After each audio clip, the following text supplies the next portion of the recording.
Place à notre invité politique maintenant à 8h29. Bonjour Éric Woerth. Oui, bonjour. Vous êtes donc député Ensemble de l'Oise, membre de la commission des finances, ancien ministre du budget.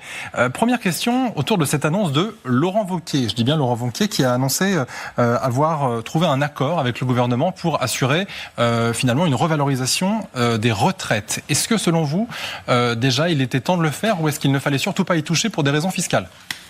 C'est toujours pareil. C'est des sujets impopulaires par principe. On décale. C'était un décalage de l'indexation des retraites. Ça d'ailleurs rapporte pas mal d'argent puisque les retraites par principe c'est beaucoup d'argent. Et bon, le gouvernement décide de revenir un peu en arrière, enfin d'une mesure qui est plus compliquée que ça. En réalité, on a la moitié pour tout le monde et puis après l'autre moitié qui revient rétroactivement vers ceux qui ont une retraite à peu près équivalente au SMIC. Donc c'est un coût, puisque ce budget, il est d'abord fait pour redresser les finances publiques. Donc c'est un coût pour les finances publiques, donc sans doute entre 500, 600, 800 millions d'euros. Il faudra trouver le financement. Vous le regrettez ? Vous pensez que c'est pas une bonne idée ? Moi, je regrette deux choses. Je regrette la méthode, que ce soit la manière de faire. Et sans doute l'idée que un gouvernement présente un plan global, on peut le discuter au Sénat bientôt, à l'Assemblée nationale, on l'a fait. On voit bien que c'est toujours très difficile d'assumer les mesures impopulaires. C'est impopulaire, ça peut pas l'être, et ça fait plaisir à personne que de faire ça. Mais on voit bien que l'indexation coûte très cher, l'indexation d'une manière générale du pays sur l'inflation, et que c'est une source de solutions, et que c'est des solutions transitoires, mais que personne finalement n'assume cela et tente de l'expliquer, ça ne va pas. Et la méthode qui est celle de prendre, au fond, on a défendu cette mesure, donc on est des soldats d'une certaine manière. Enfin, c'est moins dangereux que les soldats en Ukraine, mais enfin quand même, on le fait, on assume vis-à-vis des populations concernées, on assume vis-à-vis des entreprises, notamment des grandes entreprises, qu'il y aura une augmentation vis-à-vis des hauts revenus. Etc. On assume cela. Et puis de l'autre côté, le gouvernement recule. Quand on augmente le SMIC, par exemple, pour l'indexer sur l'inflation, c'est parce que c'est un petit salaire. Après tout, la logique de soutenir le pouvoir d'achat des petits retraités se défend aussi. Oui, non ? alors les petites retraites, elles ont été augmentées. Les petites retraites ont été augmentées. Et puis deuxième point, vous pouviez pas le faire au 1er janvier. Ouais. Vous ne pouviez pas le faire techniquement pour un certain nombre de raisons qui seraient compliquées d'expliquer, mais vous ne pouviez pas le faire.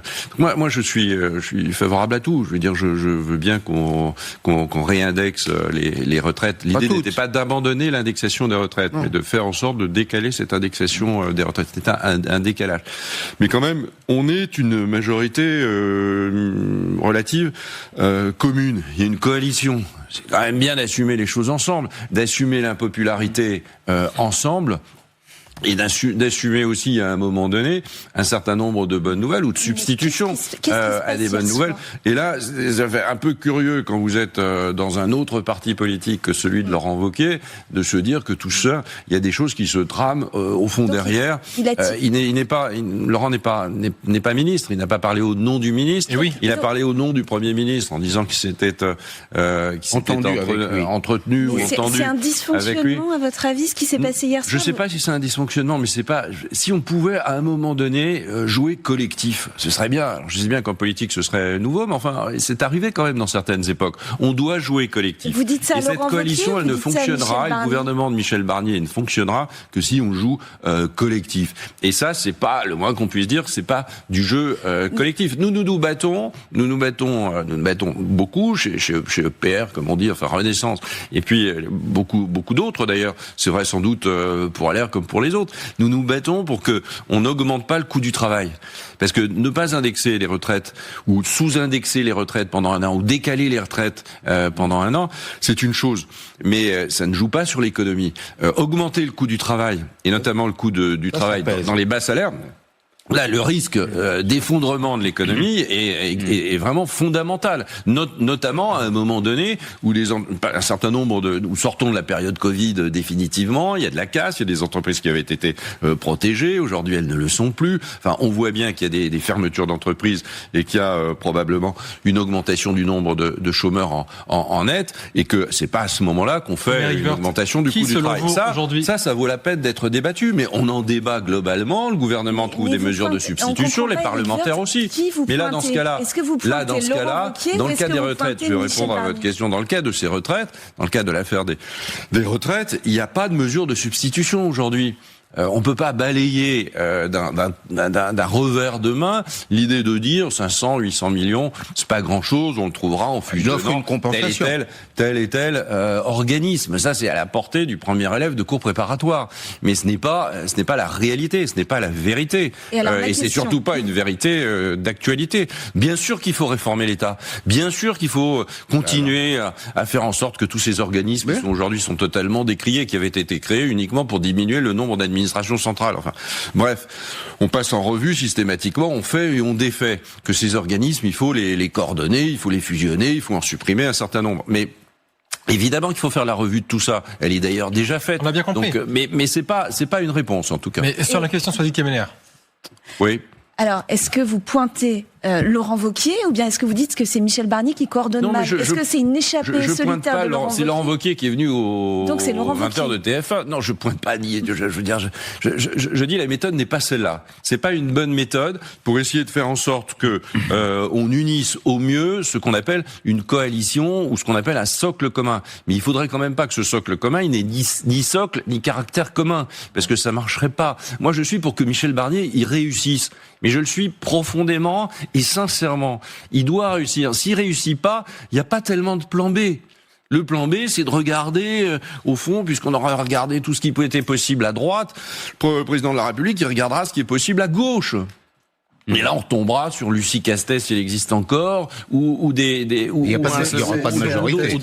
C'est un test de crédibilité, je veux dire, cette épreuve du budget, pas seulement pour vous en tant que coalition minoritaire, mais aussi vis-à-vis des Européens. La Commission de Bruxelles, il me semble toujours qu'on doit aller les voir pour leur présenter le plan de retour à une trajectoire.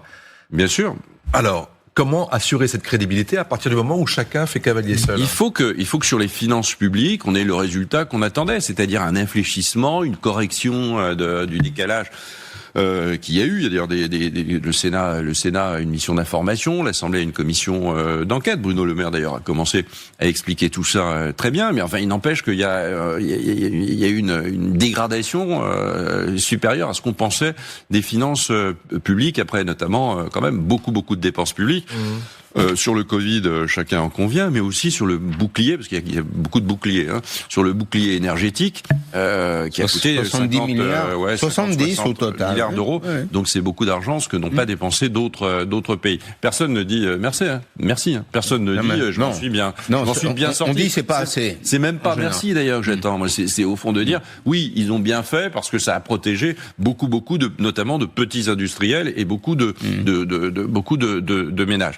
Mais ça, maintenant, il faut sans doute le payer. Il faut rectifier notre trajectoire de finances publiques et les Européens, ils nous attendent. Mais l'Europe elle-même, elle nous attend sur notre part de crédibilité, puisque la France, c'est pas des mesures. Les Européens, ils annoncent pas qu'on envoie un document avec des mesures. Ils attendent qu'on prenne ces mesures. Et qu'on soit cohérent. Et la cohérence, Michel Barnier l'a mise dans son budget avec grosso modo 1/3, 2/3 en augmentation d'impôts et puis en diminution de dépenses. On verra à la fin comment s'organise ce cocktail ou ce mix de dépenses et d'augmentation d'impôts. Mais on peut pas égrener au fur et à mesure des rectifications, des abandons et en prenant ses gros muscles, en disant regardez mes gros muscles, j'ai réussi à empêcher une injustice fondamentale. Ça, c'est une drôle de manière de faire. Aujourd'hui, des chefs d'entreprise, on n'y comprend plus rien à ce budget. C'est-à-dire ça, c'est normal. C'est même d'ailleurs une preuve. C'est d'ailleurs une preuve de bonne santé psychique de ne rien y comprendre. Ça change tout le temps. Je vous assure. Rassurez-vous. Non, mais on voit que c'est un des facteurs qui crée de l'incertitude très importante chez les chefs d'entreprise. Et certains disent que c'est même une des raisons de cette projection qu'on a à 8% pour le chômage en 2025, c'est-à-dire la crainte des chefs d'entreprise qui ne savent pas à quelle sauce fiscale ils vont être mangés. Combien de temps on fait durer ça ? Est-ce qu'à un moment, il ne faut pas réduire les choses et un 49.3 un peu plus tôt que prévu.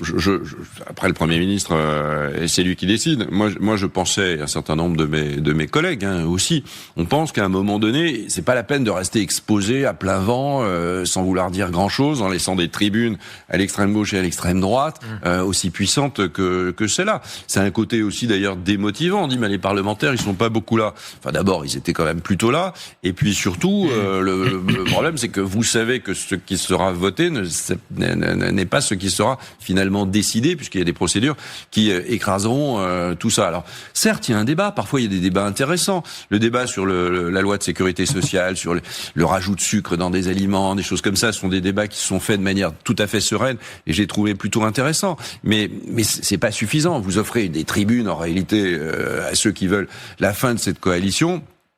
Et la coalition, elle passe son temps à se poser des questions sur faut-il vraiment aller aussi loin que cela, et pour seul, en ce qui concerne un certain nombre de députés, non de cesse de ramener l'idée qu'il faut réformer l'État, puis si on réforme l'État, si on fusionne des structures, tout va très bien, ou si on lutte contre la fraude.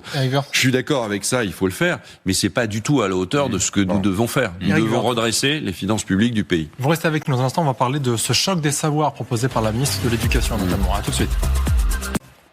8h42 de retour avec Éric Woerth. Une question avant qu'on poursuive sur la politique française, sur la politique américaine. Qu'est-ce que vous pensez, depuis l'élection de Donald Trump, de sa politique économique qui consiste globalement à faire davantage d'interventionnisme, par exemple aussi à faire fi de toutes les règles en matière d'environnement? Est-ce que selon vous, c'est ce par quoi il faut passer pour retrouver une économie florissante quand on est un pays comme les États-Unis? Écoutez, je suis pas président des États-Unis, et ça m'est pas échappé. Pas grand monde qu'il est, donc j'ai du mal à répondre à ça. On peut évidemment pas abandonner aujourd'hui ou laisser tomber la politique de transformation de notre planète. Et des taxes supplémentaires, par exemple. C'est bien ce qui nous effraie sur l'Europe, sur la Chine. Non, mais les pays doivent se défendre, et je crois que c'est un gros message pour l'Europe. C'est un très gros message pour l'Europe. L'Europe, elle peut pas être ouverte à tout vent. Alors, c'est pas complètement le cas, mais enfin, ça l'est quand même un peu. On croit. Je sais bien que les pays européens sont assez divisés là-dessus, notamment les Allemands par rapport aux Français, mais chacun souffre beaucoup. Les situations ont beaucoup changé sur ces dernières semaines, derniers mois, et donc il faut vraiment que l'Europe commence à montrer des dents sur des protections évidentes et sur des contreparties évidentes. Les traités souvent le permettent, et quand les traités le permettent pas, il faut les dénoncer. Vous comprenez cette volonté qu'a Donald Trump de vouloir justement tout verrouiller pour faire en sorte que tout ce qui arrivera dans son pays soit automatiquement taxé excessivement de manière à ce qu'on produise localement. On verra ce qu'il fait. On est au mois de novembre et Trump, il peut changer beaucoup d'avis. Non, mais ça peut être évoqué. Sur le plan économique, il n'a présenté aucun programme réel. On verra bien ce qu'il fait. Je n'en sais rien. Mais on voit bien quand même que les États-Unis et que les grands pays, d'ailleurs, sont plutôt sur une démarche qui est une démarche de protection. Ouais. Les Chinois se protègent à mort et tentent d'envahir commercialement ce qui est plus ouvert qu'eux. Donc il y a une asymétrie totale. Et les Américains, on le voit bien quand même, et ça a été quand même un des grands discours de Trump, commencent à se réfugier de plus en plus, non pas derrière leurs frontières, mais enfin commencent à y veiller de très très près. On voit aussi d'ailleurs que sur l'OTAN, il y a quand même des manifestations de désintérêt ou de menaces, et donc ça concerne directement les Européens qui sont fondamentales. Donc la France, elle doit, avec l'Europe, mais l'Europe est assez divisée, vous l'avez remarqué, et il faut que la présidente de la Commission mette les bouchées doubles dans un sens qui est celui de la protection des intérêts européens. Sur l'Europe précisément. Le plan Draghi, 800 milliards d'euros. Quand on regarde l'histoire récente de l'investissement en Europe, il a décru. L'investissement, c'est exporté. Il y a une grande partie de l'épargne européenne qui finance des projets américains, ce qui est quand même un peu étonnant. Ouais. Est-ce qu'il faut mettre beaucoup d'argent sur la table? Est-ce que ce plan-là, Draghi, il est utile pour que l'Europe ait une réponse unique en matière d'automobile? Les Américains l'ont fait massivement. Les Européens doivent continuer à le faire. Ils ont du mal à dépenser. Nous, on a du mal à dépenser. C'est-à-dire qu'on a du mal à le dépenser parce qu'on a du mal à trouver les pays, à avoir on a un peu de mal, et on n'est pas du tout à la hauteur du sujet. Ce qui manque à l'Europe, mais là, ça devient assez technique, c'est un marché de capitaux. C'est qu'au fond, en faire un seul marché de capitaux, ça éviterait d'avoir 200 ou 300 milliards chaque année qui partent d'épargne européenne, qui partent vers les États-Unis pour financer des entreprises américaines qui viendront concurrencer des entreprises européennes. Et ça, c'est évidemment un sujet majeur, mais ça fait des années qu'on en parle. Il y a eu quelques progrès. C'est mûr ou c'est pas mûr, là? Je crois pas que ce soit totalement mûr, parce qu'il faut adapter le droit commercial, et puis il faut en faire un seul et unique marché avec les mêmes règles qui permettent aux épargnants et à l'épargne européenne d'aller financer les entreprises européennes. Mais on voit bien que dans ce débat budgétaire d'aujourd'hui, redresser les finances publiques, c'est redresser l'économie. Donc il ne faut pas qu'il y ait de contradiction entre les deux. C'est fondamental. Ce qui a été fait par Emmanuel Macron et par les gouvernements qui sont succédés depuis quelques années, c'est très cohérent. C'est qu'on privilégie l'économie, on privilégie l'investissement des entreprises, on privilégie le marché du travail, la mobilité du marché du travail, et c'est ça qu'il faut faire. Il faut le faire dans un monde qui se transforme, donc dans un monde qui intègre totalement les données écologiques. Il y a une COP 29 là à Bakou, alors c'est drôle d'idée que ce soit dans un pays de cette nature. Enfin, elle est là-bas, elle parlera de financement des systèmes écologiques. Et on voit bien qu'on doit économiser de l'argent sur notre propre dépense de fonctionnement pour financer des investissements écologiques et numériques. Vas-y. Justement, nouveau changement ce matin, choc des savoirs, je change de sujet. Anne Genetet, la ministre de l'Éducation nationale, annonce des changements notamment pour le bac, encore des changements pour le bac. Est-ce que c'est bien de tout le temps annoncer aux parents d'élèves et aux élèves de nouvelles règles? On a l'impression qu'il y a un tourbillon permanent. Sans doute, il faut regrouper tout ça, si on veut. Et nul ne peut penser qu'il faut laisser l'enseignement en l'état. Les enfants ont plutôt un niveau plus inférieur quand on les mesure par des tests que dans d'autres pays européens, pour grosso modo pour les mêmes sommes investies. Et puis on peut pas laisser des générations. Enfin, nos enfants, il n'y a pas de plus précieux que nos enfants. Donc on doit évidemment réagir. Sans doute faut-il avoir une vision plus générale, une vision sans doute plus consensuelle. Mais ça n'empêche que quelques mesures sont pas complètement. Il faut agir d'une manière ou d'une autre. Le fait de se dire, il faut remettre cet examen qu'est le brevet, qui était au fond un peu dévalorisé. Il faut le remettre comme l'idée que c'est un lieu de passage vers le secondaire. C'est extrêmement, me semble-t-il, important. Il faut évidemment accompagner les enfants. Il faut faire les efforts derrière pour augmenter le niveau. C'est pas un problème. Personne n'accuse les profs de quoi que ce soit, ou que sais-je. C'est un collectif. Si on montre du doigt les uns et les autres, ça ne va pas. On ne peut réussir qu'ensemble. Et les classes de niveau qui ont été plus ou moins abandonnées, c'était une bonne idée. C'était pas de dire pour montrer du doigt, tiens toi, t'es moins bon que. C'est pas pour embêter les élèves, c'est pour essayer de les ramener. Vers un niveau plus élevé pour les soutenir. C'est une drôle d'idée que de caricaturer toujours. Oui, il y a des enfants, et vous l'avez été, on a tous été élèves, on a eu des bons et des mauvais moments en classe. Eh ben, on aime bien pouvoir être soutenu. Un enfant, il doit être soutenu, et on doit mettre tous les moyens pour en faire en sorte qu'il soit formé comme il doit l'être dans une république comme la nôtre. L'égalité des chances aujourd'hui, elle a reculé. Merci beaucoup, Eric C'est pas Woerth. acceptable. Merci d'avoir été notre invité ce matin sur LCI dans le 6-9.